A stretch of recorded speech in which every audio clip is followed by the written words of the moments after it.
Quelques 350 fonctionnaires du ministère des Finances déménageront pour environ 4 ans dans le quartier Saint-Roch, le temps que l'édifice patrimonial du Vieux-Québec dans lequel ils travaillent soit complètement restauré. Un projet majeur de plus de 50 millions. Ces importants travaux de rénovation et de restauration architecturale débuteront au début de 2020.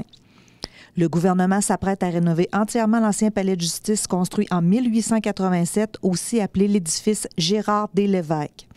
Les travaux vont toucher toute l'enveloppe du bâtiment, la toiture, les murs de pierre, les fenêtres, les fondations, et il y aura aussi des travaux à l'intérieur pour mettre à jour tous les systèmes mécaniques, électriques et informatiques.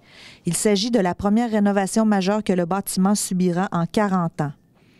L'ancien palais de justice de Québec, situé au 12 rue Saint-Louis, fait partie du cœur patrimonial du Vieux-Québec et est voisin du château Frontenac.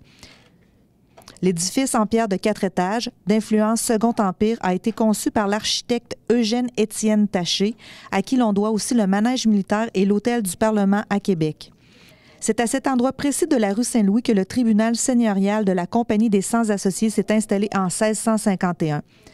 L'emplacement est ensuite occupé par le monastère des Récollets qui a été incendié en 1796.